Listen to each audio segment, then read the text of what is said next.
Tadi yang barusan dapat ada dua hal. Satu, rencana bagaimana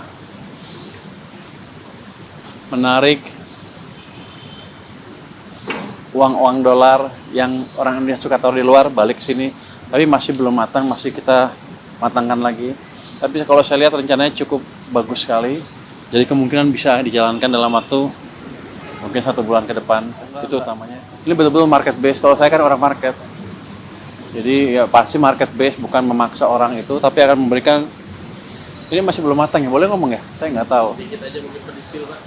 Kira-kira akan ada insentif di mana orang Indonesia lebih suka naruh uang dolar di sini dibanding di luar.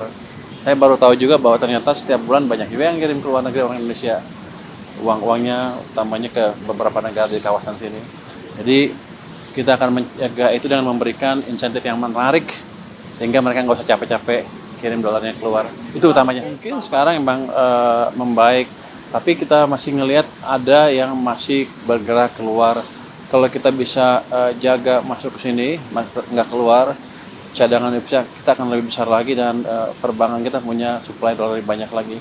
Dan nanti proyek-proyek yang hilirisasi kan biasanya perlunya dolar financing kan, dananya ada di sini dengan bunga yang cukup baik dan yang untung adalah perbankan dalam negeri sendiri. Jadi uangnya nggak kemana-mana.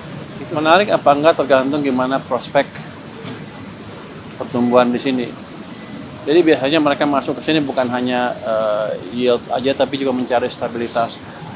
Walaupun yieldnya misalnya selisihnya lebih dikit dibanding di luar, tapi kalau betul-betul stabil dan ada potensi penguatan nilai tukar, kalau ekonominya bagus kan, ekonomi bagus, orang masuk ke sini, nilai tukarnya akan membaik. Jadi ketika kita ciptakan prospek ekonomi yang bagus, asing akan cenderung masuk ke sini. Kalau yield dalam rupiah term, dalam nominal term angkanya itu turun dibanding sebelumnya, tapi ada potensial gain yang lain dari tadi harga obligasinya sendiri meningkat ditambah apresiasi nilai tukar. Itu amat menarik. Jadi kalau stabil aja mereka suka, apalagi kalau ada ekspektasi rupiah menguat. Jadi Anda nggak usah takut. Selama kita bisa menciptakan prospek pertumbuhan ekonomi yang bagus, mereka akan masuk ke sini.